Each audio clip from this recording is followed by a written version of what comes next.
आज लेक्चर का आगाज़ करते हैं। सबसे पहले आज के लेक्चर में हमने जो टेस्ट 3 हुआ हमारा, जो कि चैप्टर 4 यानी ऑडिट रिपोर्ट से रिलेट कर रहा है, उसके बारे में डिस्कशन करेंगे।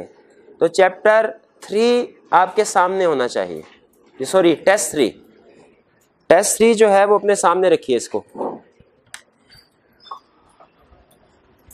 क्लास में कोई ऐसा स्टूडेंट जिसके सामने इस वक्त टेस्ट 3 नहीं है?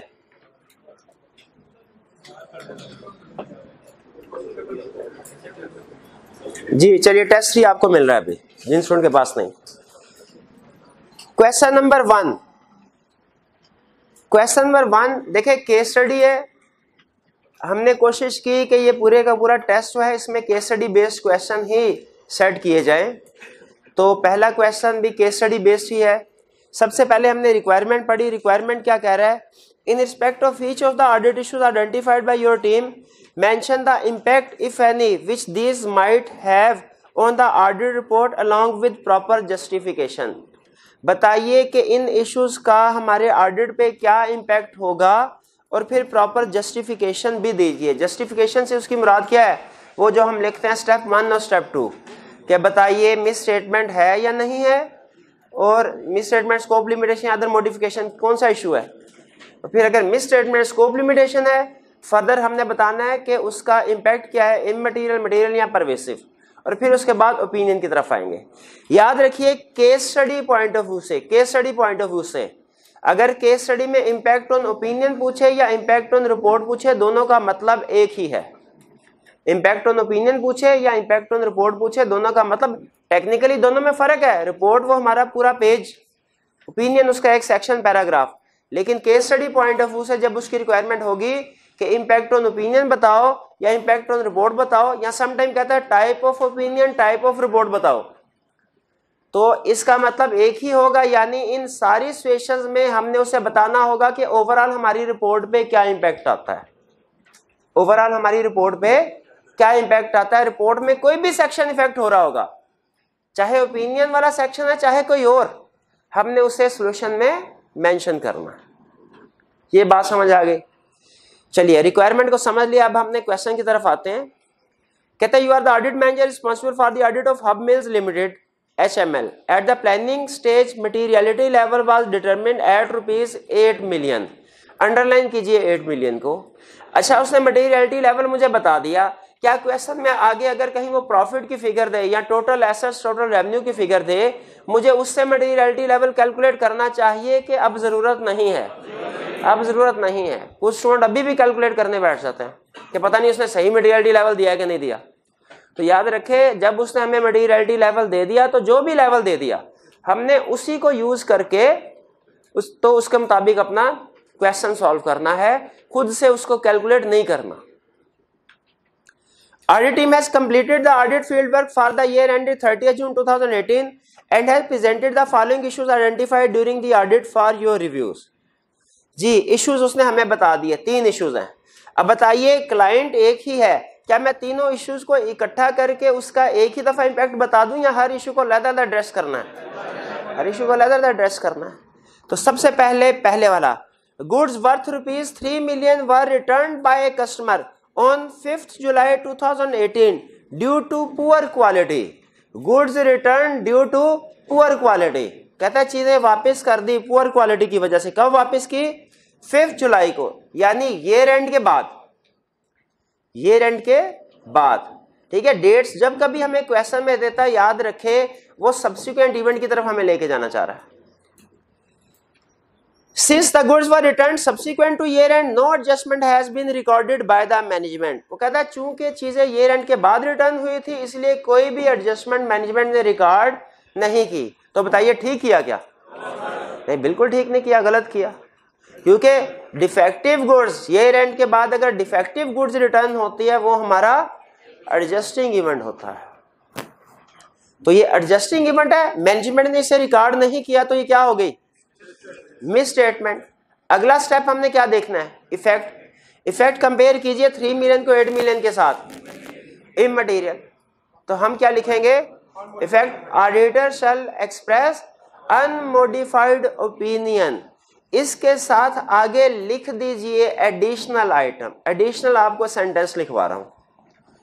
Auditor shall express unmodified opinion, इसके आगे क्या लिखना है? यानी जब कभी इमटेरियल मिसस्टेटमेंट हो, जब कभी इमटेरियल मिसस्टेटमेंट हो तो हम लिखें auditor shall express unmodified opinion. इसके आगे मजीद क्या लिखना है? Provided misstatement is immaterial on aggregated basis as well as on qualitative basis. आपको पता है मिसस्टेटमेंट को हम एग्रीगेट बेसिस पे भी देखते हैं, मटेरियल है, इंडिविजुअल बेसिस पे तो देखते ही हैं, एग्रीगेट बेसिस पे भी देखते हैं और क्वालिटेटिवली भी देखते हैं। मटेरियलिटी की डेफिनेशन याद है? उसमें एग्रीगेट का वर्ड यूज हुआ था, उसमें वो depends on size as well as nature का वर्ड यूज हुआ था। तो साइज से क्या मुराद है? क्वांटिटेटिव, और नेचर से क्या मुराद है? क्वालिटेटिव। तो मुझे बताइए क्या हमें मिस स्टेटमेंट को सिर्फ इंडिविजुअली देखना चाहिए? नहीं नहीं, हमें एग्रीगेट और क्वालिटेटिव बेसिस पे भी देखना चाहिए। तो इसीलिए जब कभी इमटेरियल मिस स्टेटमेंट आए आप अनमोडिफाइड ओपिनियन ही रिकमेंड करेंगे। आगे लाइन क्या लिख देंगे? Auditor shall express unmodified opinion provided misstatement is immaterial on aggregate basis as well as qualitative basis. भाई ये बात समझ आई? पहला क्लियर? टिक लगाएं, आगे चलते हैं सेकंड पे। HML is facing liquidity issues which has resulted in adverse key financial ratios। ये liquidity issues को अंडरलाइन कीजिए और adverse key financial ratios इसको अंडरलाइन कीजिए। ये दो अहम वर्ड है जो हमें किसी कंसेप्ट की तरफ लेके जाना चाह रहे हैं। Next, to address the issue HML has sold one of its offices to a company managed by a director of HML। ठीक है जी, यहां पे थोड़ी देर के लिए लेक्चर को स्टॉप कर दीजिए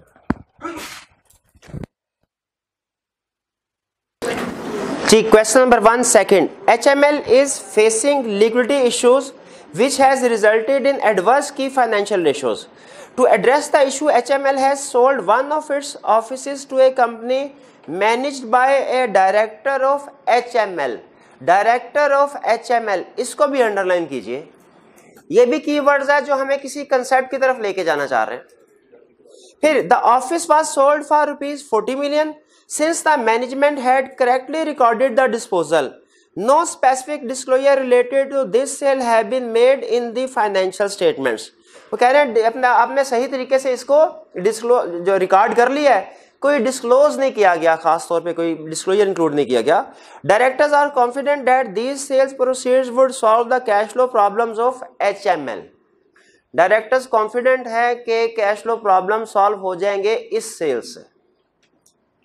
यहां पे देखिए सिचुएशन एक है, इसमें दो इश्यूज हैं। ICAP के रिसेंट क्वेश्चंस को देखें तो ICAP एक दाव ये भी खेल रहा है हमारे साथ कि वो एक सिचुएशन के अंदर एक से ज्यादा इशू, कभी कभी, हमेशा हर क्वेश्चन में नहीं, हर पार्ट में नहीं, कभी कभी दो इश्यूज को भी इन्वॉल्व कर लेता है और देखता है जरा चेक करूं कि स्टूडेंट ने दोनों इश्यूज को आइडेंटिफाई कर लिया कि नहीं कर लिया। अब इस क्वेश्चन में भी दो इश्यूज इन्वॉल्व हैं पार्ट 2 में। एक इशू क्या इन्वॉल्व है? गोइंग कंसर्न का। हमें किस लफ्ज से पता चला गोइंग कंसर्न का इशू है? लिक्विडिटी इशू से और एडवर्स की फाइनेंशियल रेशो से। इसके अलावा लॉसेस का वर्ड आ जाता है कभी, उससे भी पता चल जाता है। इसके अलावा कभी वो कहता है कि जी लायबिलिटीज एक्सीड्स एसेट्स, इससे भी हमें पता चल जाता है गोइंग कंसर्न की तरफ लेके जाना चाह रहा है। एक गोइंग कंसर्न का इशू। दूसरा इशू कौन सा है? Director of HML, related party transaction का। ठीक है, अब मुझे ये बताइए, हमें बेहतर रिप्रेजेंटेशन को सामने रखते हुए दोनों इश्यूज को अलग अलग हाईलाइट करके हेडिंग दे के एड्रेस करना चाहिए, अपना कोर्स ऑफ एक्शन बताना चाहिए, इकट्ठा करके अलग अलग? मेरे ख्याल में बेहतर यही है। तो हम सबसे पहले गोइंग कंसर्न वाला इशू जो है वो इसको एड्रेस करते हैं। सबसे पहले हेडिंग देंगे गोइंग कंसर्न इशू की। अब बताइए, गोइंग कंसर्न अनसर्टेनिटी है या नहीं है? बिल्कुल है। अच्छा, कुछ स्टूडेंट यहाँ पे कहते हैं सर डायरेक्टर्स ने कहा तो है कि हम कॉन्फिडेंट है प्रॉब्लम रिमूव हो गई, तो फिर तो कोई गोइंग कंसर्न इशू नहीं रहा। फिर तो याद रखिए डायरेक्टर्स कॉन्फिडेंट, उसने ये कहा, उसने ये नहीं कहा ऑडिटर इज सेटिस्फाइड। और डायरेक्टर्स तो अपनी फाइनेंशियल स्टेटमेंट के बारे में भी कॉन्फिडेंट होते हैं कि वो ठीक है, तो क्या हम उनकी इस कॉन्फिडेंस की बेस पर रिपोर्ट साइन कर देते हैं? कुछ भी नहीं करते। नहीं, ऐसी बात नहीं है। ऑडिटर का कॉन्फिडेंट होना, ऑडिटर का सेटिस्फाइड होना ये जरूरी है हमारे लिए, डायरेक्टर्स का कॉन्फिडेंट होना जरूरी नहीं। तो इस सिचुएशन में हम वैल्यूएट करेंगे कि क्या मैनेजमेंट ने गोइंग कंसर्न इश्यूज को डिस्क्लोज कर दिया है कि नहीं। ठीक, अगर गोइंग कंसर्न इश्यूज को डिस्क्लोज कर दिया तो क्या होगा? Unmodified opinion. क्या रिपोर्ट में कोई और इफेक्ट पड़ेगा? क्या गोइंग कंसर्न अनसर्टेनिटी वाला पैरा नहीं इंक्लूड करना? अगर इंक्लूड कर दी, और अगर मैनेजमेंट ने गोइंग कंसर्न इश्यूज को फाइनेंशियल स्टेटमेंट्स में इंक्लूड नहीं किया, फिर ये मिस स्टेटमेंट होगी। ऑडिटर अगर इफेक्ट मटेरियल है तो क्वालिफाइड ओपिनियन, अगर परवेसिव है तो एडवर्स ओपिनियन एक्सप्रेस करेगा। भाई ये बात समझ आई? फिर से सुन लीजिए, क्वेश्चन में हमें वो ये बता रहा है कि गोइंग कंसर्न इश्यूज है, ठीक है, और हमने अब आंसर में उसे ये बताना है कि अगर तो गोइंग कंसर्न इश्यूज को डिस्क्लोज नहीं किया गया तो ये मिस स्टेटमेंट है। ऑडिटर क्वालिफाइड ओपिनियन एक्सप्रेस करेगा अगर इफेक्ट मटेरियल हो, और एडवर्स ओपिनियन एक्सप्रेस करेगा अगर इफेक्ट परवेसिव हो। और अगर इन इश्यूज को मैनेजमेंट ने फाइनेंशियल स्टेटमेंट में डिस्क्लोज कर दिया है, भाई फिर तो कोई मिस स्टेटमेंट नहीं है। कोई मिस स्टेटमेंट नहीं है तो ऑडिटर अनमोडिफाइड ओपिनियन देगा। लेकिन जब कभी गोइंग कंसर्न इश्यूज होते हैं, बताइए हम यूजर्स की तवज्जो दिलाते हैं कि नहीं गोइंग कंसर्न इश्यूज की तरफ? कैसे दिलाते हैं भला? Material uncertainty related to going concern का पैरा ऐड करके। ये था एक इशू, ये था एक इशू। दूसरा इशू कौन सा है? रिलेटेड पार्टी का। अब मुझे ये बताइए, जिस तरह गोइंग कंसर्न इश्यूज का डिस्क्लोज होना जरूरी है, उसी तरह क्या रिलेटेड पार्टी ट्रांजैक्शंस का भी डिस्क्लोज होना जरूरी है कि नहीं? कहते चाहे ठीक भी हो गई हो, आपने डिस्क्लोज तो करनी है। अगर मैनेजमेंट ने डिस्क्लोज नहीं की तो ये क्या होगा? अगर इफेक्ट मटेरियल है तो क्वालिफाइड ओपिनियन, अगर इफेक्ट परवेसिव है तो एडवर्स ओपिनियन आएगा। भाई ये बात समझ आ गई? इस पार्ट 2 में सबसे अहम चीज थी कि क्या आप दोनों इश्यूज को आइडेंटिफाई कर पाए कि नहीं। गोइंग कंसर्न का इशू अलग और रिलेटेड पार्टी का इशू अलग। दो इश्यूज थे, एक नहीं था, तो हमने दोनों को वन बाय वन एड्रेस किया तरतीब के साथ। इसमें इसका सोल्यूशन जब आप देखेंगे तो इसके सोल्यूशन में जो सेकंड सोल्यूशन है, क्वेश्चन नंबर 1 पार्ट 2, इसमें लिक्विडिटी इश्यूज की हेडिंग के नीचे इम्प्लीकेशन ऑन रिपोर्ट पहुंच गए। इसका सेकंड पॉइंट जो है इसको डिलीट कर दीजिए, कट कर दीजिए। और सुन लीजिए, ये मैं कट क्यों करवा रहा हूं? मैं इस वजह से कट नहीं करवा रहा कि ये गलत है, इस है सही, लेकिन इस वजह से कट करवा रहा हूं कि ये कंसेप्ट अभी हमने नहीं पढ़ा, तो आप इसको पढ़ के कंफ्यूज हो सकते हैं कि ये कौन सी चीज है। भाई बात समझ आती है? आगे थर्ड की तरफ चलें। Third, a customer who owed rupees 11 million at year end was declared bankrupt on 15th August 2018. 15 अगस्त को bankrupt हो गया। The management had already provided 50% of the balance in the financial statements. कहता है 50% की प्रोविजन ऑलरेडी कर दी थी। अब एक चीज ध्यान में रखिएगा, कुछ स्टूडेंट जो है फर्क करते हैं कि प्रोविजन रिकॉर्ड करना राइट ऑफ करने में फर्क है। याद रखें, ये डिफरेंस सिर्फ बुक कीपिंग का है, काउंटिंग का फर्क नहीं है। आप प्रोविजन रिकॉर्ड करें या राइट ऑफ करें, दोनों सूरतों में एक्सपेंस भी सेम रिकॉर्ड होगा और बैलेंस शीट में एसेट की कैरिंग अमाउंट भी सेम आएगी। अकाउंटिंग सेम है, बुक कीपिंग का फर्क है, इसलिए कोई फर्क नहीं। चाहे आप राइट ऑफ करने वाली बात कर दें, जब कभी वो क्वेश्चन में कहे कि जी डेटर जो है वो बैंकरप्ट हो गया, डिफॉल्ट कर गया, चाहे प्रोविजन की बात कर दें, एक ही बात है। तो यहां पे अब मैं प्रोविजन का वर्ड ज्यादा प्रेफर करता हूं, मतलब पर्सनली मुझे ज्यादा पसंद। यहां पे अब प्रोविजन मुझे बताइए 50% की ऑलरेडी हो चुकी है, अब हमने मजीद कितनी करनी है? स्टूडेंट कहने लगे पूरी अमाउंट की 11 में, वो भूल गए कि 50% तो ऑलरेडी हो चुकी है, तो कितनी अमाउंट की प्रोविजन करनी है? 50% कितनी बनेगी? 5.5। अब अगेन वही बात, 5.5 मिस स्टेटमेंट है, इफेक्ट इमटेरियल है। हम अब जिससे पूछूंगा वो बताएगा। ये मेरे भाई, इनको हिलाएं, पहुंचे होंगे। जी मेरे भाई, आप ये बताइए कि मिस स्टेटमेंट है, इफेक्ट इमटेरियल है, ओपिनियन में लाइन क्या लिखेंगे? ये वही बात, तो खुदा का खौफ करें यार, अभी थोड़ी देर पहले समझाया है, auditor shall express unmodified opinion, कोई नहीं बोलेगा। हाँ, provided that misstatement is immaterial on aggregate basis as well as qualitative basis। ठीक है, तो इसको भी लिखा कर, आधा डालना। क्वेश्चन नंबर 1 क्लियर है? इसमें कोई प्रॉब्लम हो तो पूछ लीजिए 1 बाय 1। 1 मिनट है जी मेरे भाई, इधर पहले कोई स्टूडेंट थे, हाथ उठाया था जिन्होंने जी। देखिए, गोइंग कंसर्न अगर डिस्क्लोज नहीं किया, इसका इफेक्ट मटेरियल भी हो सकता है, परवेसिव भी हो सकता है, दोनों हो सकते हैं। ये डिपेंड करता है कि कितने इश्यूज थे, ये ऑडिटर की जजमेंट में डिपेंड करता है। ठीक है, इसलिए to be on safe side, आपको पता है हम जजमेंट एग्जाम में बैठ के जजमेंट नहीं लगाते, बल्कि फैक्ट्स की बेस पे डिसीजन करते हैं, या हमने कुछ रूल्स बनाए होते हैं। तो हमारा रूल ये है कि अगर उसने मेंशन नहीं किया हुआ तो हम मटेरियल और परवेसिव दोनों को डिस्कस करेंगे। जी मेरे भाई, थर्ड पॉइंट जो है इसमें नेचर एंड साइज पे नहीं, तो हमने डिस्कस साइज डिस्कस तो कर लिया, साइज का मतलब होता है अमाउंट्स, तो वो हमने डिस्कस स्पेसिफिकली डिस्कस कर लिया, 5.5 इमटेरियल है। और नेचर का मतलब होता है क्वालिटेटिवली, तो वो हमने सोल्यूशन में बता दिया है कि भाई क्वालिटेटिव भी देख लेना। क्वालिटेटिवली तुमने हमें कोई हिंट नहीं दिया, इसलिए वो हम नहीं बता सकते, तुम खुद इसको देख लो। ठीक है, तो हमने दोनों का जिक्र कर दिया। क्वेश्चन नंबर 1 ओके जी।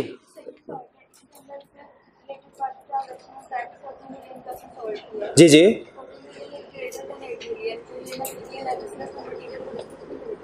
नहीं, वो डिस्क्लोजर की बात है। जो सेकंड पॉइंट सेकंड में मिस स्टेटमेंट है वो डिस्क्लोजर की वजह से। ठीक है, तो डिस्क्लोजर की वजह से आपको पता है उसमें हमें जजमेंट मतलब यही करना पड़ता है कि जी अगर मटेरियल है डिस्क्लोजर, तो ये डिस्क्लोजर जितने भी हों उसमें हम मिस स्टेटमेंट आए तो दोनों साइड्स पे लेके जाते हैं कि अगर मटेरियल है तो ये ओपिनियन और परवेसिव है तो ये ओपिनियन। डिस्क्लोजर्स में, अमाउंट्स में तो हम कैलकुलेट कर सकते हैं आसानी के साथ, डिस्क्लोजर्स में प्रॉब्लम होती है, इसलिए दोनों डिस्कस कर दिया करते हैं। हाँ, यहाँ पे स्टूडेंट एक क्वेश्चन पूछते हैं, सर अगर हमने इश्यूज तो दोनों डिस्कस किए हैं लेकिन हेडिंग दे के लहदा डिस्कस नहीं किए, बल्कि हेडिंग के बगैर डिस्कस कर दिया, तो याद रखें जवाब इक्वली करेक्ट है, कोई इशू नहीं है। लेकिन बेहतर होता, प्रेजेंटेशन बेहतर होती अगर आप उसको हेडिंग, क्योंकि देखिए आई क्या भी कभी कभी करता है ना, रिक्वायरमेंट में एक सेंटेंस के अंदर 2 या 3 चीजें जो है वो मेंशन कर देता है। ठीक है, रिक्वायर तो हमें अटेम्प्ट करने में प्रॉब्लम होती है ना, तो हम कहते हैं काश इसने क्वेश्चन 3 की एक ही सेंटेंस में तीनों रिक्वायरमेंट पूछने की बजाय part A, part B, part C किया होता, तो हमें रिक्वायरमेंट समझने में भी आसानी होती, प्रेजेंट करने में भी आसानी। तो उसी तरह हमने भी इस बात का ख्याल रखना है कि अगर एक से ज्यादा एडजस्टमेंट्स वगैरह आ रही हैं तो उनको अलहदा डिस्कस करें, बेहतर है। बहरहाल नहीं भी करते तो कोई इशू नहीं। जी, ये रिलेटेड पार्टी ट्रांजैक्शन कैसे है? रिलेटेड पार्टी सुन लीजिए कौन सी होती हैं, नोट कर लीजिए किसी ऐसी जगह पे जो इसके बाद कागज आपके सामने सारी जिंदगी ना आए। ऐसी जगह भी लिखते हैं ना, फिर बाद में भूल जाते हैं किधर लिखा, फिर अगली दफा फिर क्वेश्चन पूछ रहे होते हैं। भाई किताब के पहले सफे पे लिख लीजिए, related parties is equal to holding subsidiary associated, holding subsidiary associated plus directors, directors भी रिलेटेड पार्टी। ठीक है जी, ये क्लियर हो गया आपको? ठीक है, तो ये डायरेक्टर के साथ ट्रांजैक्शन थी, इस वजह से हमें पता चला रिलेटेड पार्टी है। जी,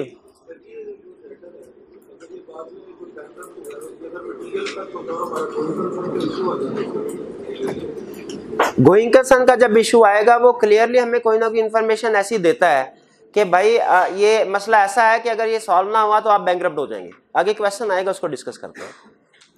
question number 2, when auditing the financial statement for Bullseye, you notice that the company has changed its counting policy of measuring inventory from FIFO to weighted average method. Required, what are the matters that you as an auditor would consider when auditing the financial statement of Bullseye? वो कह रहा है बताइए आप कौन से matter को consider करेंगे जब आप इस कंपनी का ऑडिट कर रहे होंगे। अब देखिए कंपनी की अकाउंटिंग पॉलिसी चेंज हुई है, यही गलती है। अगर वो हमसे कहता ना इम्पैक्ट ऑन, भाई पहले मैं बता दूं, अगर वो हमसे कहता इम्पैक्ट ऑन रिपोर्ट बताएं, फिर की ऑडिट मैटर की बात करते हैं, सिर्फ कह रहे हैं आप कौन से मैटर कंसीडर करेंगे। भाई उससे पहले क्या हमें ये नहीं देखना चाहिए क्या ये चेंज आईएफआरएस के मुताबिक भी हुआ कि नहीं हुआ, क्या उसने जो काउंटिंग ट्रीटमेंट डिस्क्लोजर आईएफआरएस के मुताबिक दिए कि नहीं दिए।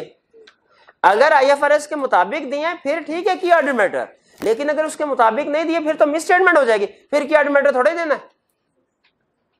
तो हमने क्वेश्चन में मैटर्स टू कंसीडर, उसने क्वेश्चन को जरा ओपन रखा है, उसने ये नहीं कहा कि सिर्फ रिपोर्ट में इंपैक्ट बताओ।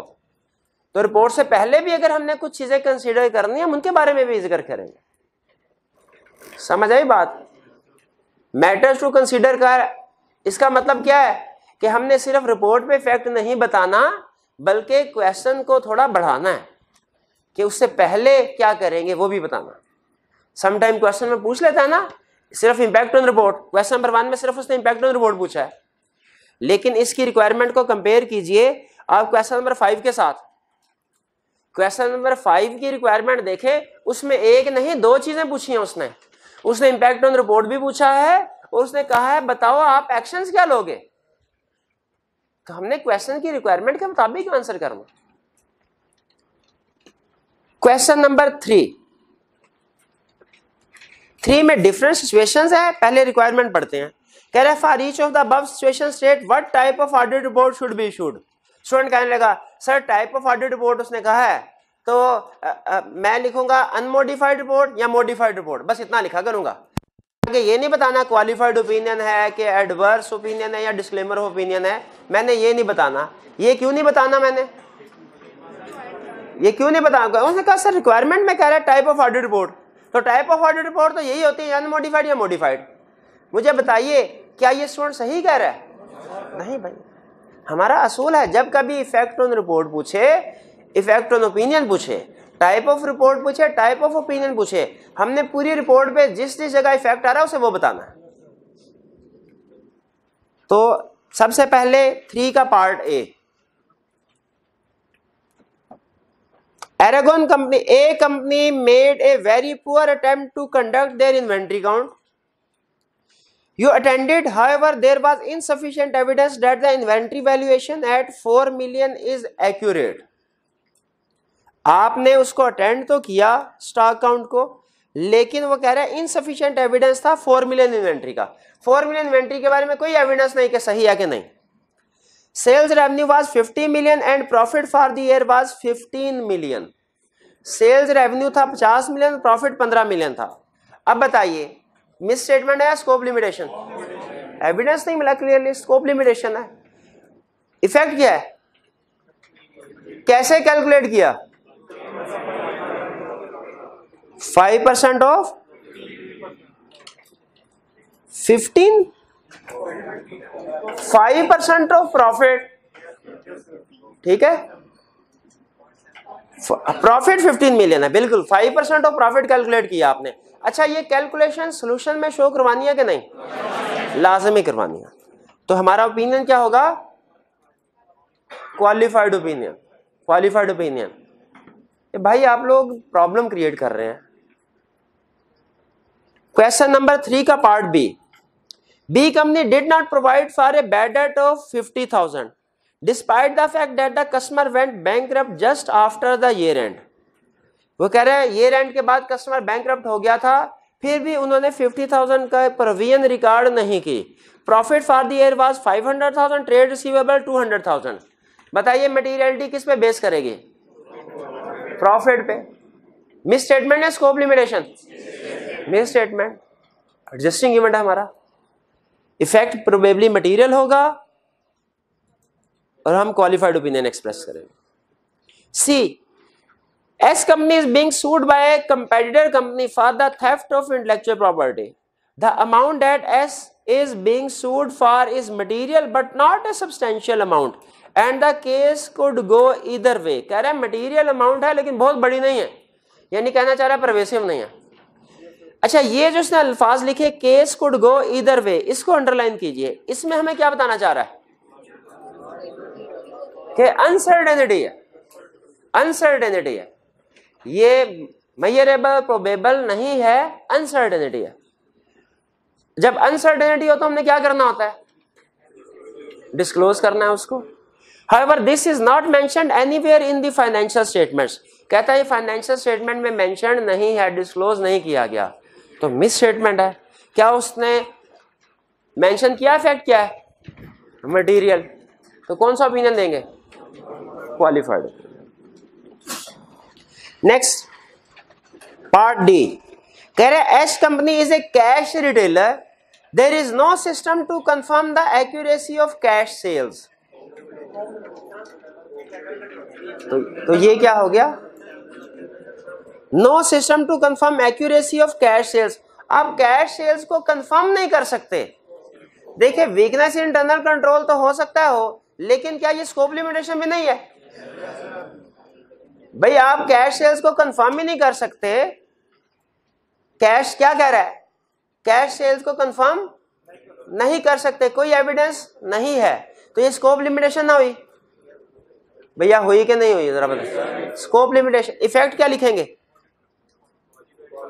मटेरियल है तो क्वालिफाइड, परवेसिव है तो डिस्क्लेमर हो। कुछ कहने लगे नहीं सर उसका सारा बिजनेस ही कैश का है, तो इसका डायरेक्ट परवेसिव इफेक्ट डिस्कस कर देना चाहिए, वो भी कर सकते हैं, वो भी गलत नहीं है। लेकिन अहम चीज इसमें यह है कि क्या सिर्फ डिस्क्लेमर ऑफ ओपिनियन की बात करेंगे या कुछ और भी करेंगे, और क्या करेंगे मेरा, प्रॉपर बुक्स ऑफ अकाउंट्स। और ये भाई मुझे बताएंगे, ये सेकंड लास्ट स्टूडेंट जो बैठे हैं, क्या हर स्कोप लिमिटेशन के केस में कहेंगे proper books of accounts have not been kept? किस स्कोप लिमिटेशन के केस में हम कहते हैं proper books of accounts have not been kept?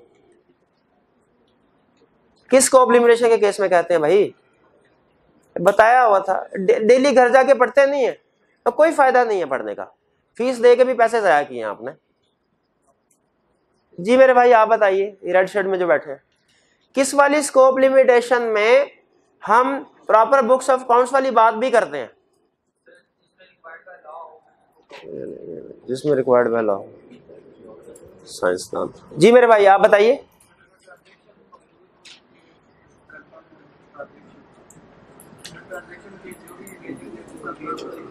किस वाली कौन स्कोप लिमिटेशन की बहुत सी टाइप्स पढ़ी थी ना हमने, एग्जांपल पढ़े थे।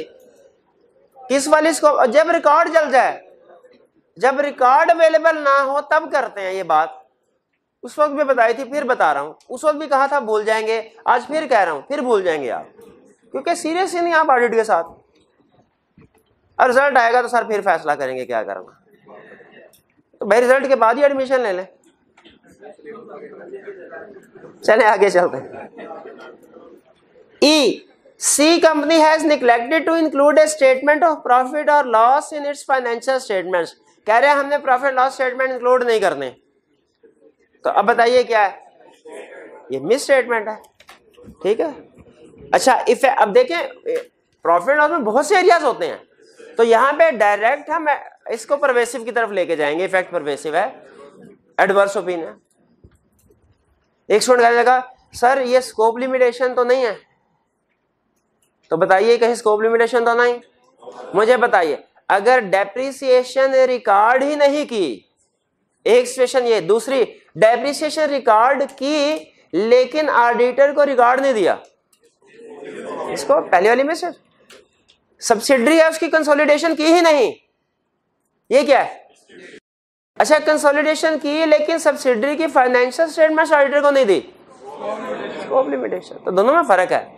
अगर वो कहता ना कि इनकम स्टेटमेंट बना ली है आपने इन्होंने, लेकिन ऑडिटर को एविडेंस नहीं दिया उसको वेरीफाई करने के लिए, फिर स्कोप लिमिटेशन होते। लेकिन इनकम स्टेटमेंट को इंक्लूड किया ही नहीं है, तो ये मिस स्टेटमेंट है।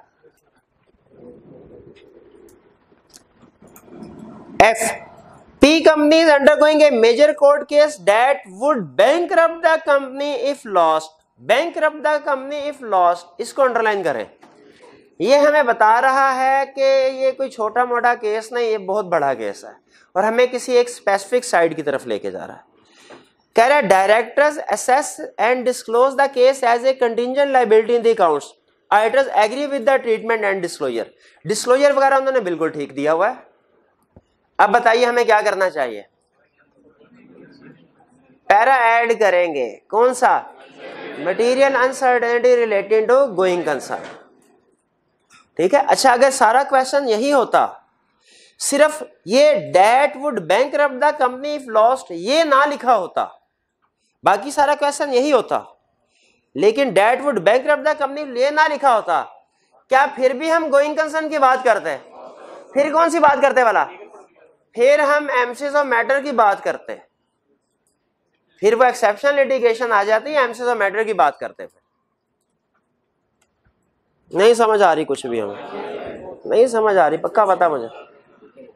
क्वेश्चन 4 जी, ड्यूरिंग द ईयर, भाई 3 में कोई पॉइंट डिस्कस करना चाहते हो तो कर लें जी।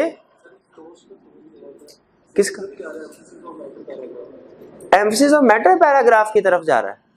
देखिए एम्फेसिस ऑफ मैटर पैराग्राफ की तरफ नॉर्मली जाता, लेकिन जो उसने कहा debt would bankrupt the company if lost, कि इतना बड़ा है कि अगर कंपनी हार गई तो बैंकरप्ट हो जाएगी, तो इसका मतलब है सिर्फ एम्फेसिस में ये गोइंग कंसर्न, देखिए डेट वुड बैंकरप्ट, इसका मतलब कंपनी गोइंग कंसर्न नहीं रहेगी। तो हमें वो बता रहा है जब कभी इस तरह का कोई इवेंट हो ना कि कंपनी आगे फिर चलेगी नहीं, उसके बाद वो सीधा गोइंग कंसर्न की तरफ हम लेके जाते हैं। 4 during the year ended 31 August 2002 W Limited and company या कोई switched purchase of tents and waterproof clothing from Leak Proof Products Limited to another supplier. कह रहा है कि क्लाइंट है हमारा W, इसने अपना सप्लायर चेंज कर दिया, कोई सस्ता सप्लायर ढूंढ लिया होगा जो उसको बड़ा अच्छा माल सप्लाई करेगा, है? किया उसने, आगे यही बता रहा है। 2 months later Leak Proof Products Limited went into liquidation. कह रहा जो हमारा सप्लाई कंपनी नहीं गई लिक्विडेशन में, हमारा क्लाइंट नहीं लिक्विडेशन में गया। कौन लिक्विडेशन में गया है? सप्लायर। कह रहे liquidators the company have issued A claim against W limited for breach of employed contract and consequential losses. अब उसके जो लिक्विडेटर्स हैं उन्होंने हमारे खिलाफ केस फाइल कर दिया, हमारे क्लाइंट के खिलाफ, कि भाई आपने वायलेशन किया है। No amount has yet been put on the claim. Correct, claim में कोई अमाउंट तो नहीं लिखी, but lawyers advise that it could be substantial and although they are confident of a successful defence also advise that the case could go against W Limited. अब यहाँ पे पहले तो उसने बताया कि ये अमाउंट सब्सटेंशियल हो सकती है, इसको इमटेरियल ना समझो, इमटेरियल ना समझो, सिग्निफिकेंट है। अगली बात उसने थोड़ी अजीब सी कर दी, कह रहे हैं although they are confident of a successful defence, वो कह रहे हैं हम डिफेंड कर लेंगे इसको, कामयाब भी हो जाएंगे। फिर कह रहे हैं case could go against W limited. हम कह रहे हैं भाई अभी उसी लाइन में कह रहे हो कि हम डिफेंस भी कर लेंगे और उसी लाइन में कह रहे हो कि हमारे खिलाफ भी जा सकता है, तो कहना क्या जा रहे हो? वो कह रहे हैं नहीं सर हम कोशिश पूरी करेंगे, लेकिन आप ज़हनी तौर पे तैयार रहें। ठीक है, अब बताइए क्या कह रहा है ये कि हम केस जीत जाएंगे, केस हार जाएंगे, या कह रहा है 50-50 है? 50-50 है। तो जब 50-50 हो तो हमने क्या करना है? इसको डिस्क्लोज करना है। कह रहा है describe the effect of this situation will have on the audit report of W limited if the matter is fully disclosed in financial statements. अगर मैटर फुली डिस्क्लोज होगा तो क्या होगा? Unmodified opinion. लेकिन emphasis of matter, emphasis of matter यहाँ के going concern uncertainty, क्योंकि यहां ये बात नहीं करा कि कंपनी केस हारी तो बंदी हो जाएगी, यहां पे एम्फेसिस ऑफ मैटर की बात करेंगे। फिर उसके बाद not disclosed in financial statement, अगर फाइनेंशियल में डिस्क्लोज, इफेक्ट मटेरियल है तो परवेसिव है तो adverse. The draft accounts of Kingfisher pharmaceutical limited for the year ended, ये क्वेश्चन नंबर 5 पे, September 30, 2010 show a profit before tax of rupees 150 million and total assets of rupees 450 million। Requirement पढ़ते हैं, आपको पता है case study में सबसे पहले हम रिक्वायरमेंट को अंडरस्टैंड करते हैं। कह रहे हैं in respect of each of the above matters, कह रहा है चाहे क्लाइंट एक ही है लेकिन आपने हर सिचुएशन को अलग अलग सॉल्व करना है, बताना है। क्या state with reasons what actions you would take, बताइए आप क्या एक्शंस लेंगे। Discuss the implication on audit report, audit report में इम्प्लीकेशन बताए। अच्छा इम्प्लीकेशन तो हमें समझ आ गई क्या कह रहा है कि बताओ मिस स्टेटमेंट स्कोप लिमिटेशन तो नहीं है, तो इफेक्ट बताओ और ओपिनियन बताओ कौन सा होगा या दूसरे इफेक्ट क्या होंगे। ये जो रिक्वायरमेंट है what action you would take, इसका क्या मतलब है? इसका मतलब ये है कि हमने ओपिनियन की तरफ, रिपोर्ट की तरफ जाने से पहले जो जो स्टेप्स लेने हैं वो भी बताएंगे। वो स्टेप्स क्या हो सकते हैं, जैसे मैनेजमेंट को कम्युनिकेट करना और मैनेजमेंट से रिक्वेस्ट करना कि इस मिस स्टेटमेंट को करेक्ट कर लें। अगर मैनेजमेंट मिस स्टेटमेंट को करेक्ट नहीं करती तो दोष शाफी गवर्नेंस को कम्युनिकेट करना कि करेक्ट कर ले, वरना हम अपनी रिपोर्ट मॉडिफाई कर देंगे। ये है हमारा एक्शन जो हम लेंगे। और अगर स्कोप लिमिटेशन हो परवेसिव बाय मैनेजमेंट, मैनेजमेंट की इंटेग्रिटी डाउटफुल हो, तो फिर हम विड्रॉल की बात भी करते हैं। तो एक्शन से क्या मुराद है हमारी, मैनेजमेंट को कम्युनिकेट करना, डायरेक्टर्स को कम्युनिकेट करना, और विड्रॉल अगर रेलिवेंट हो वो बात करना। ये होते हैं हमारे एक्शंस जो हम लेते हैं। तो सबसे पहले 1 में कह रहा है basis of preparation of financial statement states that these have been prepared in accordance with international financial reporting standard, IFRS के मुताबिक प्रिपेयर किए हैं। तो इसका मतलब हमें आईएफआरएस के मुताबिक ही सारे रूल्स अप्लाई करने हैं। कह रहे हैं however the accounting policy note for borrowing cost states that all borrowing cost are expense as incurred, कह रहे हैं जितनी भी बोरोइंग कॉस्ट होती है सारी की सारी एक्सपेंस आउट कर देते हैं। तो एक्सपेंस आउट करनी चाहिए? नहीं, जो भी क्वालिफाइंग एसेट से बोरोइंग कॉस्ट लगती है उसे कैपिटलाइज करना है, कोई ऑप्शन नहीं एक्सपेंस आउट करने की। इसका मतलब गलत कर रहा है। Result of audit has showed that borrowing cost expense during the year includes ₹15 million which relate to qualifying assets. तो बताइए what actions to take, इसमें क्या करेंगे? मैनेजमेंट को कम्युनिकेट करेंगे और रिक्वेस्ट करेंगे कि बोरिंग कॉस्ट ऑफ 15 मिलियन जो है इसे कैपिटल एक्सपेंसेस को रिड्यूस कर दें और इसे कैपिटलाइज कर दें। अब आ जाए इंपैक्ट ऑन रिपोर्ट, नहीं करते तो मिस स्टेटमेंट है, इफेक्ट क्या है? मटेरियल, कैलकुलेशन शो करवा देंगे। ओपिनियन कौन सा आएगा? Qualified opinion. Second, on October 17, 2010, the Income Tax Department issued amended assessment order for the tax year 2006 to 2009, in which an aggregate tax of ₹40 million has been demanded. वो कह रहे हैं income tax department ने order issue किया, उन्होंने कहा पिछले 3-4 सालों की इन्वेस्टिगेशन की, उन्होंने कहा भाई 40 मिलियन और दो, और कंपनी कहेगी हम तो आपके ऑर्डर के इंतजार में बैठे थे, ये दे 40 मिलियन। ऐसे होगा क्या? वो कहेंगे नहीं भाई हम कोर्ट में जाएंगे, अपील में जाएंगे, अपील फाइल करेंगे। कह रहा है KPL has filed appeal against order before the income tax appellate tribunal. वो कह रहा है अपील फाइल की। KPL tax consultant has advised, हमारे कंसल्टेंट ने हमें क्या कहा, it is not possible at this stage to give a reasonably accurate estimate of the amount of tax that the company may ultimately be required to pay. कह रहा है अभी हम आपको एग्जैक्ट नहीं बता सकते कि कितनी अमाउंट आपको पे करना पड़ेगी, but it would range between ₹10 to 35 million, लेकिन 10 मिलियन और 35 मिलियन के दरमियान होगी। There is no reference of this matter in the draft financial statement. Draft financial statement में इसका कुछ जिक्र नहीं है। बताइए जिक्र होना चाहिए क्या? मेरा क्या ख्याल है? मेरा ख्याल ये है कि 10 से 35 मिलियन कह रहा है तो इसका मतलब है कि ये मेजरेबल नहीं है, अनसर्टन है।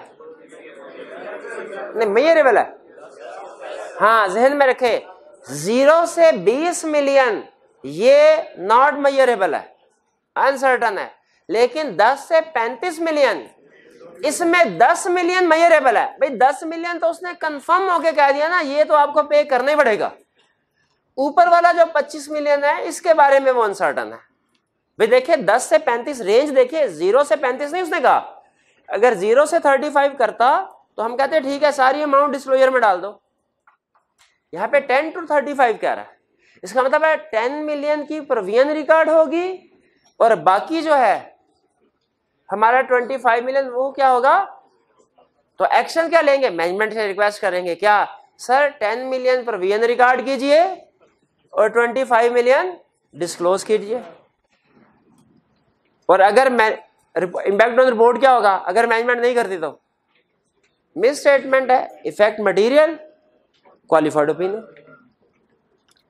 Third, directors report contains a statement that current year increase in profit before tax bye over 10% is primarily due to the improved operating performance of the company.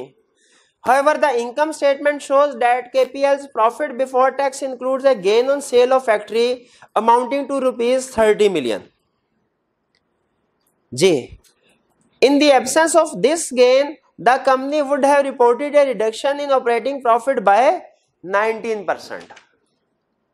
भाई वो ये कह रहा है कि प्रॉफिट बढ़ा, डायरेक्टर ने क्या कह रहे हैं, डायरेक्टर कह रहे हैं कि ये जो प्रॉफिट इंक्रीज हुआ है ये हमारी वजह से हुआ है, हमने दिन रात एक मेहनत की, जबकि असल में क्या हुआ, इनकम स्टेटमेंट क्या शो करवा रही है कि भाई ये तो फैक्ट्री जो थी उसको बेचा था उसकी वजह से प्रॉफिट हुआ। बताइए अब डायरेक्टर्स रिपोर्ट में इनकंसिस्टेंसी है, मिस स्टेटमेंट है, तो हम डायरेक्टर्स रिपोर्ट अदर इंफॉर्मेशन है ना, अदर इंफॉर्मेशन में प्रॉब्लम है, तो इसका मतलब यह हुआ हमारी फाइनेंशियल स्टेटमेंट तो ठीक है ना, तो हमारी रिपोर्ट में कोई भी इफेक्ट नहीं आएगा।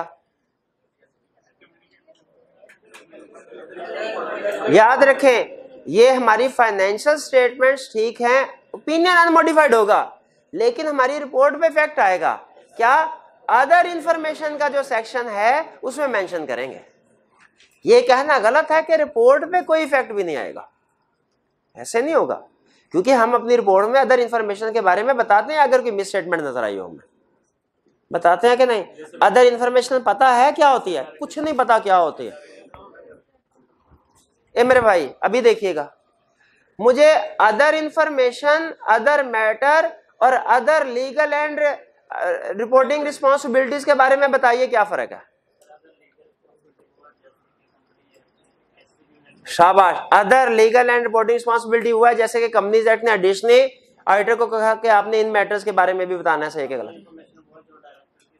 शाबाश, अदर इंफॉर्मेशन वो है जो एनुअल रिपोर्ट में फाइनेंशियल स्टेटमेंट्स और ऑडिट रिपोर्ट के अलावा जो कुछ भी है अदर इंफॉर्मेशन, जैसे इन्होंने एग्जांपल दी डायरेक्टर्स रिपोर्ट। शाबाश, अदर मैटर्स जो हैं वो ऐसे मैटर्स होते हैं जो ऑडिटर से रिलेटेड है, वो बेहतर समझता है यूजर्स को, मेंबर्स को कम्युनिकेट करना है। शाबाश, चलिए इसका मतलब है कुछ ना कुछ स्टूडेंट पास होने वाले भी हैं हमारी क्लास में, ठीक है। चलिए तो ये अदर इंफॉर्मेशन, भाई ये क्लियर हो गया। इसमें हम एक्शंस क्या लेंगे, एक्शंस में डायरेक्टर्स को रिक्वेस्ट करेंगे सर अदर इंफॉर्मेशन तो करेक्ट कर ले, अगर करेक्ट नहीं करते तो फिर हम उन्हें कम्युनिकेट करेंगे मॉडिफिकेशन इन रिपोर्ट, और अपनी रिपोर्ट में अदर इंफॉर्मेशन वाला पैरा मेंशन कर देंगे। क्वेश्चन नंबर 6, इसमें उसने हमें बता रहा है कि ये ऑडिट रिपोर्ट की कुछ चीजें दी हुई है, हमने आपको पूरी ऑडिट रिपोर्ट नहीं दी, याद रखिए एक्सट्रैक्ट है, और कह रहा है इसमें से एरर्स आइडेंटिफाई कीजिए। कितने एरर्स कह रहा है, 6, कह रहा है 6 एलिमेंट बता दें। इसमें एरर्स की तादाद 6 से ज्यादा है, इसीलिए क्योंकि रिपोर्ट इतनी बड़ी है, इसमें आप 3-4 दफा पढ़नी होती है आपने, लेकिन उसके बाद भी पॉसिबल नहीं होता कि आप उसकी इची बिची जो है वो याद रख सके रिपोर्ट की, तो इसीलिए उसने मार्जिन ऑफ एरर रखा हो। वो कहता है ठीक है हम आपको एरर्स 6 से ज्यादा क्वेश्चन में होंगे, आप तकरीबन सिर्फ 6 भी आइडेंटिफाई कर दे तो इसका मतलब है आपने पूरे नंबर ले लिया। तो मार्जिन ऑफ एरर उसने रखा होगा, इस तरह के क्वेश्चन से परेशान नहीं होना कि आप कहें हमने ऑडिट रिपोर्ट में क्या एक एक लफ्ज जो है इसको याद करना होगा और इसे हमने क्या 15-20 दफा पढ़ना है, नहीं, 3-4 दफा पढ़े, अंदाजा हो जाए क्या क्या चीजें जो है उसमें लिखी होती हैं, खत्म। हमने कंसेप्ट देखने हैं कि रिपोर्ट के अंदर क्या क्या कंसेप्ट डिस्कस होते हैं, अल्फाज नहीं याद रखने कि ये वाला लफ्ज है कि नहीं ये वाला, हाँ जो अहम वर्ड है, जो हमारे टेक्निकल अल्फाज वर्ड्स हैं वो हमने याद रखने हैं, जैसे रीजनेबल एश्योरेंस है कि लिमिटेड एश्योरेंस है कि 100% एश्योरेंस, कौन सा लफ्ज यूज होता है, डायरेक्टर का वर्ड यूज होता है कि मेंबर का वर्ड यूज होता है, इस तरह की चीजें। पहले में कह रहा है जी, पहले में कोई प्रॉब्लम है, क्या कह रहा है वो all pages of financial statement कह रहा है, वो भाई टाइटल के साथ मेंशन करो फाइनेंशियल स्टेटमेंट में कौन कौन सी चीजें हैं, statement of financial position, statement of comprehensive income, statement of cash flow. भाई नाम के साथ मेंशन करो हर एक को। फिर इसके बाद we conducted our in accordance with most of the internal, all of the, most of के मुताबिक थोड़ी एडिट होता है। सेकंड में कोई प्रॉब्लम है क्या? मैक्सिमम एश्योरेंस, भाई हम तो लिमिटेड एश्योरेंस ऑब्टेन करते हैं, नहीं रीजनेबल एश्योरेंस, रीजन, शाबाश। और फिर इसके बाद free from all misstatements, free from material misstatement. अच्छा अगर लिखा होता free from all material misstatements तो वो भी गलती ना होती, वो भी गलती ना, नहीं वो भी चलता है, उसको हम मटेरियल ही कंसिडर करते हैं, ऑल मटेरियल।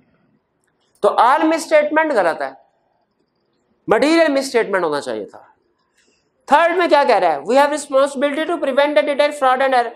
भाई आरटीआई की रिस्पांसिबिलिटी फ्रॉड को प्रिवेंट डिटेक्ट करना है कि रीजनेबल एश्योरेंस ऑब्टेन करना है? रीजनेबल एश्योरेंस ऑब्टेन करना। फिर इसके बाद to prepare the financial statement.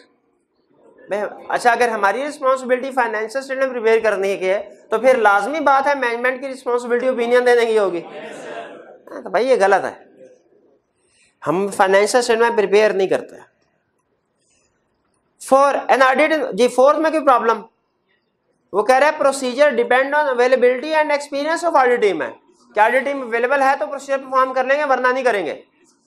भाई प्रोसीजर रिस्क असेसमेंट पे बेस कर रहे होते हैं, availability and experience of team पे बेस नहीं करते।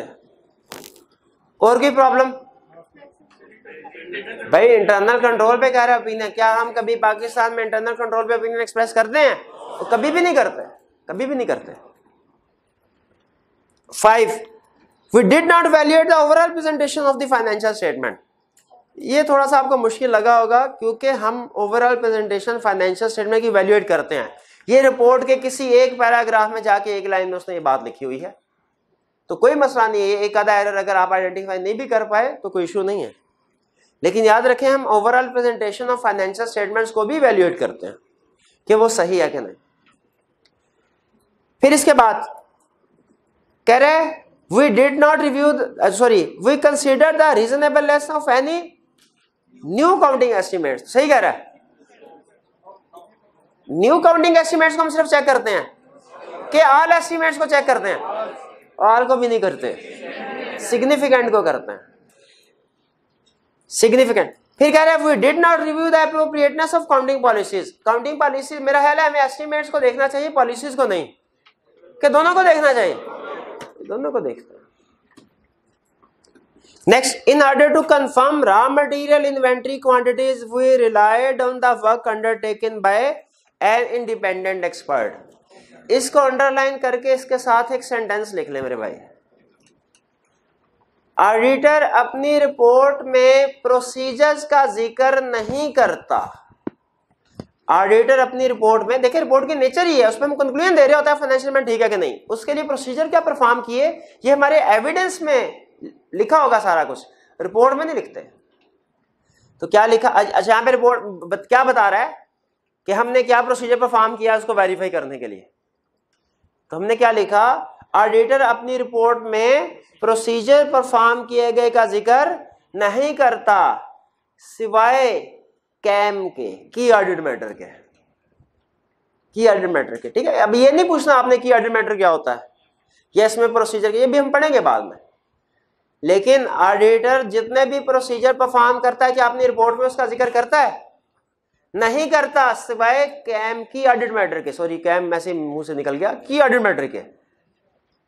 ऑडिटर अपने प्रोसीजर जो परफॉर्म किए इनका जिक्र नहीं करता सिवाय की ऑडिट मैटर। की ऑडिट मैटर में प्रोसीजर परफॉर्म किए गए का जिक्र करता है। तो ये बताइए ये की ऑडिट मैटर है कि कोई और वाला पैरा है जिसमें ये जिक्र किया है? ये कौन से वाला पैरा है जिसमें उसने जिक्र किया है कि मैंने इन्वेंटरी में क्या प्रोसीजर परफॉर्म किया?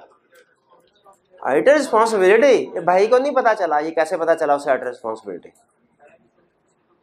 हाँ, इसी पे गौर कर रहे थे ना कि कैसे पता। ये ऊपर हेडिंग दी हुई है, देखिए हेडिंग, जहां पे मैटर 1 2 3 शुरू होते हैं ना वहां पे हेडिंग। जी ये था हमारा टेस्ट के डिस्कशन। उम्मीद है कि आपको थोड़ा बहुत ही समझ आया होगा, लेकिन कुछ ना कुछ समझ जरूर आया होगा कंसेप्ट। ठीक है। चलिए, ये अगर आपने टेस्ट दिया होता ना तो एक दफा टेस्ट में बैठ के इसको पढ़ा भी होता ना और कुछ भी ना किया होता तो कुछ ना कुछ कंसेप्ट आपके बने होते, इस वक्त डिस्कशन करना समझना आसान होता। चलो अच्छा, प्रीवियस जी इसको क्लोज कर दीजिए, इसको क्लोज कर दें। प्रीवियस लेक्चर चैप्टर 5 हमने कंप्लीट किया, उसमें कोई क्वेश्चन पूछना चाहते हो तो पूछ लीजिए। कोई क्वेश्चन है? चलिए अब मेरे भाई अटेंटिव हो जाइए, अगले 10 मिनट का लेक्चर बहुत ही अहम है, अटेंटिव हो जाइए। और आपस में जो ये आप टेस्ट डिस्कशन के दौरान में बातें करते हैं ना स्टूडेंट, ये अब आपने बातें नहीं करनी लेक्चर के दौरान में। आप समझते हैं जो टेस्ट होता है इसकी डिस्कशन होती है, टेस्ट तैयार करना, टेस्ट अटेम्प्ट करना दुनिया का फजूल तरीन काम है, इसका कोई फायदा ही नहीं है।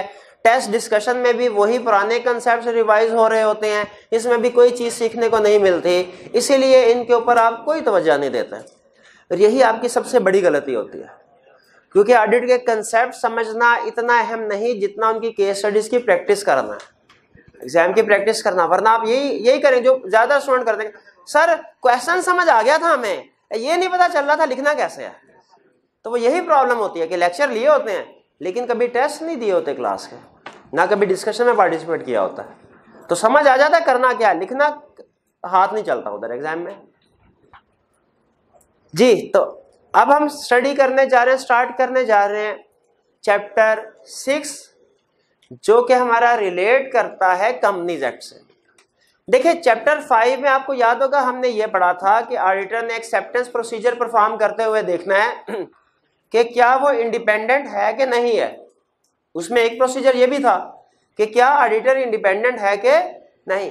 अब ऑडिटर किन सिचुएशन में इंडिपेंडेंट होता है, किन सिचुएशन में इंडिपेंडेंट नहीं है, ये याद रखिए। 2 जगह हुआ है, एक कंपनीज एक्ट में और एक कोड ऑफ एथिक्स में, और दोनों में फर्क ध्यान से सुन लीजिए।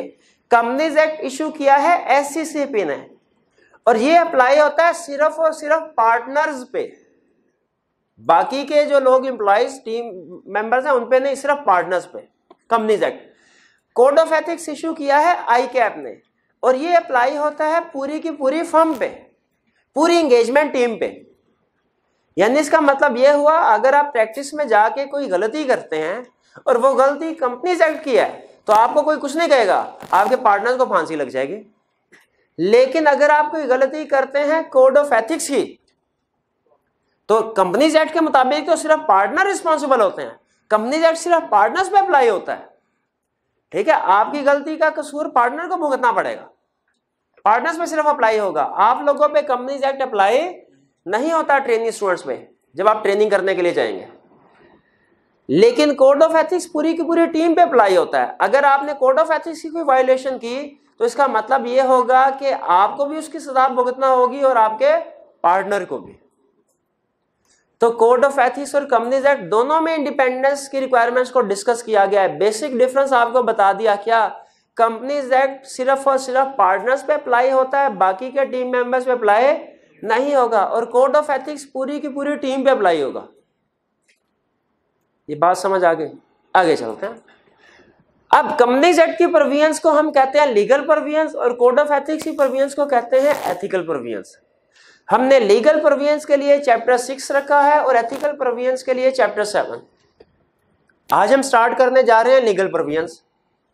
और आप कहेंगे सर ये तो हमने बिजनेस लॉ कैफ 3 में पढ़ लिया हुआ है, उसमें चैप्टर 27 था, वो एंड पे जो आधा जो पोर्शन था उसका वो यही ऑडिटर के बारे में बातें कर रहा था, तो ये तो फिर हमें लेक्चर लेने की जरूरत नहीं है, तो हम 2 दिन छुट्टी करेंगे। तो जहन में रखिएगा कि बाज़ औक़ात सिलेबस वही होता है जो आप बीकॉम में आईकॉम में पढ़ते हैं, और सीए में भी वही होता है, लेकिन पूछने का तरीकाकार में ज़मीन और आसमान का फर्क होता है। उसी तरह कंसेप्ट वही है, कंसेप्ट वही है जो बिजनेस लॉ में आपने पढ़े हैं, कंसेप्ट वही है जो ऑडिट में पढ़ने जा रहे हैं, लेकिन इसकी एप्लीकेशन में जमीन आसमान का फर्क है। यहाँ पे कंपनी जो कैफ 9 में कंसेप्ट वही है, अब आई कैप इस कंसेप्ट के अंदर घुस जाता है, वो एक एक लफ्ज को चेंज करके केस स्टडी बना रहा होता है।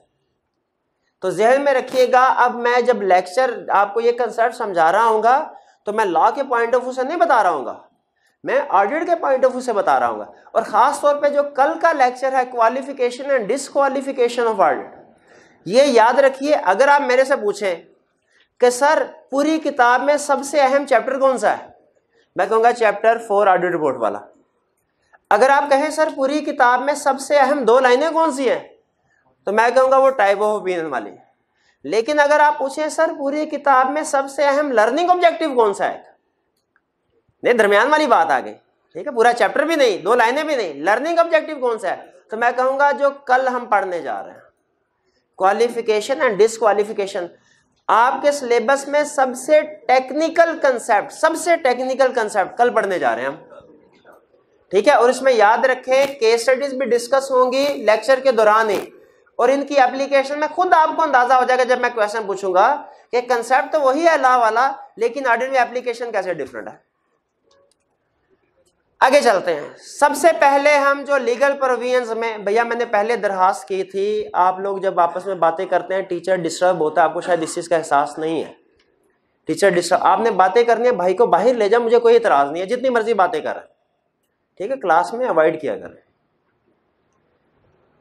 जी। तो अभी हम डिस्कस करने जा रहे हैं इसका लर्निंग ऑब्जेक्टिव 1, और लर्निंग ऑब्जेक्टिव 1 में हम क्या सीखेंगे, authority for appointment and removal of statutory auditor. Statutory auditor कौन सा है, जो रिक्वायर्ड वेल के ऑडिटर। लीगल प्रोविजन स्टार्ट किए हमने। लीगल प्रोविजन में सबसे पहला कंसेप्ट क्या डिस्कस करने जा रहे हैं, भाई ऑडिटर को अपॉइंट कौन करता है और रिमूव कौन करता है, कैसे होता है ये कंसेप्ट। बिल्कुल सिंपल है। वो कहता है ऑडिटर को अपॉइंट कौन करेगा, डिपेंड करता है कौन से वाला ऑडिटर है। अगर तो फर्स्ट ऑडिटर है, फर्स्ट ऑडिटर, उसे अपॉइंट करेंगे डायरेक्टर्स। कब, within 90 days of incorporation. और अगर directors within 90 days of incorporation appoint नहीं करते तो फिर ऑडिटर को कौन अपॉइंट करेगा, कमीशन। अब यहां पे 2 नंबर के साथ क्वेश्चन आ गया। आई कैप ने पूछा who shall appoint first auditor of the company, बताइए, डायरेक्टर्स, और फेल हो गए। फिर आके कहने लगे सर पेपर तो बहुत अच्छा हुआ था, कंसेप्ट भी मेरे सारे क्लियर हैं, पता नहीं पास क्यों नहीं हो रहा। आई क्या फिर एग्जामिनर कमेंट्स में बताता है कि मेरे भाई जब 2 नंबर के साथ मैंने पूछा who shall appoint first auditor, तो आपने कहा डायरेक्टर। ये आगे उसका टाइम पीरियड किसने, मैंने बताना था, तो पूरा टाइम पीरियड भी बताया, टाइम पीरियड बता दिया। फिर आगे अगर उस टाइम पीरियड में अपॉइंटमेंट नहीं होती तो कमीशन अपॉइंट करेगा, ये किसने, मैंने बताना था। फिर वही आदत, दरिया को कूजे में बंद कर देते हैं आप। सिर्फ एक लफ्ज कह के डायरेक्टर, ऐसे जैसे सवाल का जवाब नहीं दिया थप्पड़ मारा उसको। कौन फर्स्ट ऑडिटर को अपॉइंट करे, डायरेक्टर। इसको पूरी बात बताओ तसल्ली के साथ कि first auditor shall be appointed by directors within 90 days of incorporation. If directors don't appoint auditor within 90 days of incorporation then SECB will appoint auditor. भाई बात समझ आई क्या नहीं है, कोई बात समझ नहीं आई आज तक, मेरी कोई बात समझ आई आपको? अच्छा चलें मान लेते हैं, अगला टेस्ट बताएगा फिर अभी बात। Next subsequent auditor. भाई सब्सिक्वेंट ऑडिटर कौन होता है, फर्स्ट ऑडिटर के बाद जो भी ऑडिटर आता है, दूसरा, तीसरा, चौथा, 5वां, 8वां, 50वां, 1000वां, उसे क्या कहते हैं, सब्सिक्वेंट ऑडिटर। भाई सब्सिक्वेंट ऑडिटर को कौन अपॉइंट करेगा, मेंबर्स अपॉइंट करेंगे। भाई कहां करेंगे, एनुअल जनरल मीटिंग में। और अगर मेंबर्स कहते हैं नहीं हमने ऑडिटर को अपॉइंट नहीं करना, फिर कौन करेगा, कमीशन। ठीक है, कमीशन का टाइम पीरियड कोई नहीं है। अब ये जहन में रखिएगा कि जो सब्सिक्वेंट ऑडिटर की अपॉइंटमेंट AGM में हो रही है, असल में ऑडिटर का जो टेन्योर होता है, ड्यूरेशन होती है, वो होती है डेट ऑफ अपॉइंटमेंट से लेके AGM में। AGM में ऑटोमेटिकली जो ऑडिटर आप अपॉइंट करते हैं वो रिटायर हो जाता है, रिमूव हो जाता है, फिर आपने दोबारा अपॉइंटमेंट करनी होती है। दोबारा मर्जी है तो उसी ऑडिटर की जो रिटायर हुआ उसकी अपॉइंटमेंट कर दें, या चाहे तो किसी और ऑडिटर की अपॉइंटमेंट कर दें। लेकिन ये अपॉइंटमेंट जो है वो हर साल AGM में हुआ करेगी। ये नहीं हो सकता कि आज ही आप 5 साल के लिए ऑडिटर अपॉइंट कर देंगे, भाई अगले 5 ऑडिट तुमने करना है, ऐसा नहीं होगा। हर साल AGM में अपॉइंट करना पड़ेगा। और मैंने आपको ऑडिटर का टेन्योर क्या बताया, डेट ऑफ अपॉइंटमेंट से नेक्स्ट एजीएम तक। कुछ स्टूडेंट कहते हैं 1 साल, नहीं भाई 1 साल नहीं, डेट ऑफ अपॉइंटमेंट से लेके एजीएम आगे पीछे भी हो सकती है। कैजुअल वैकेंसी, कैजुअल वैकेंसी होती क्या? कैजुअल वैकेंसी 2 चीजें हैं कैजुअल वैकेंसी में, 2 चीजें, 3 नहीं कह रहा, 2 चीजें कह रहा हूं। Death, disqualification. कैजुअल वैकेंसी किसको कहते हैं? डेथ और डिस्क्वालिफिकेशन। क्या ऑडिटर एक दफा ऑडिटर अपॉइंट हुआ, बाद में नाअहल हो सकता है? डिस्क्वालिफिकेशन। काम किया, इतना काम किया, इतना काम किया, काम करते करते मर गया, ऐसा हो सकता है कहीं? बिल्कुल ऐसा भी है, डेथ होगी उसकी। तो कैजुअल वैकेंसी, क्या कह रहे हैं भाई? फीस मिलेगी? हाँ फीस मिलेगी, लोहा की इनको मिलेगी। Casual vacancy, casual vacancy, death और डिस्क्वालिफिकेशन। कौन सा केस बताया? डिस्क्वालिफिकेशन। कैजुअल वैकेंसी को कौन फिल करेगा? डायरेक्टर। भाई कब फिल करेंगे? With in 30 days of casual vacancy. और अगर विद इन 30 डेज वो फिल नहीं करते, कमीशन फिल करेगा। अब बताइए मेरे भाई, ये कैजुअल वैकेंसी को कौन फिल करेगा?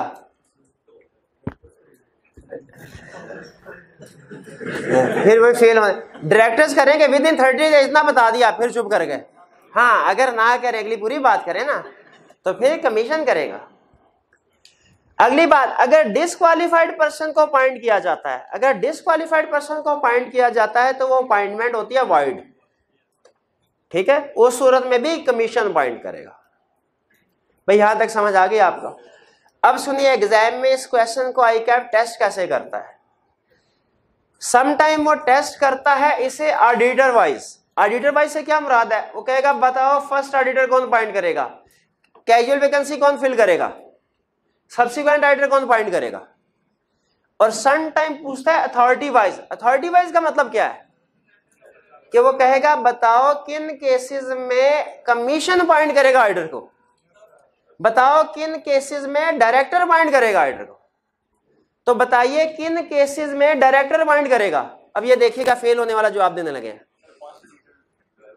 फर्स्ट ऑडिटर जो है, हाँ ये बात करनी है, सिर्फ फर्स्ट ऑडिटर नहीं करना, ये बताना है। अगर पूछे डायरेक्टर कब अपॉइंट करेंगे, हम कहेंगे first auditor within 90 days. अगर कहे कमिश्नर कब अपॉइंट करेगा, तो फिर कहेंगे first auditor if not appointed by director with in 90 days. सिर्फ डायरेक्टर या कमीशन नहीं, उसे बताना है भाई तुम्हारी अथॉरिटी कब एक्सरसाइज हो रही है। क्वेश्चन में उसने कहा इनकॉर्पोरेशन हुई, उसके 120 दिन के बाद डायरेक्टर को ख्याल आया ओहो फर्स्ट ऑडिटर तो अपॉइंट ही नहीं किया, उन्होंने अपॉइंट कर दिया, तो क्या सही किया? उन्होंने कहा भाई वो 90 डे तुम्हारा पीरियड गुजर गया, अब कमीशन ने अपॉइंटमेंट करने हैं। तो इसीलिए जब कभी आपने अथॉरिटी का जिक्र करना है, टाइम को मेंशन लाजमी करें, मार्क्स नहीं मिलेंगे वरना। जी आगे चलते हैं। अच्छा ये तो हो गया अपॉइंटमेंट। क्या ऑडिटर की रिमूवल भी होती है? बिल्कुल। एक होती है नॉर्मल रूटीन की रिमूवल, वो कब होता है ऑडिटर रिमूव? एजीएम में। एजीएम में चाहे तो उसी को दोबारा अपॉइंट कर ले, चाहे तो। एक थोड़ा स्पेशल केस है, क्या? Mid term removal. Mid term removal क्या है? अभी एजीएम हुई नहीं, उससे पहले चलते हुए ऑडिट के दौरान में ऑडिटर को रिमूव कर देना। कैसे किया जा सकता है? तो बिल्कुल किया जा सकता है। इसके लिए क्या करना पड़ेगा? स्पेशल। लेकिन याद रखें, अब स्पेशल रेजोल्यूशन पास करके, ये किसने पास करनी होती है स्पेशल रेजोल्यूशन? मेंबर्स ने। लेकिन जब इसको रिमूव करके अगला ऑडिटर अपॉइंट करना है इसकी जगह, तो वो मेंबर नहीं करेंगे, वो डायरेक्टर्स करेंगे। लेकिन कमीशन की अप्रूवल के बाद, कमीशन की अप्रूवल के बाद। कमीशन क्यों अप्रूवल जरूरी हुई? इसलिए कि कमीशन कहेगा भैया ऐसा तो नहीं है कि तुम अपनी मर्जी का ओपिनियन अगर नहीं देता ऑडिटर तो फिर तुम उसको रिमूव कर देते हो और अपनी मर्जी के ओपिनियन वाले ऑडिटर को अपॉइंट कर दोगे। इसको कहते हैं ओपिनियन शॉपिंग। कहीं तुम ओपिनियन शॉपिंग के लिए तो ऑडिटर को रिमूव करके अपनी मर्जी का ऑडिटर नहीं ला रहे।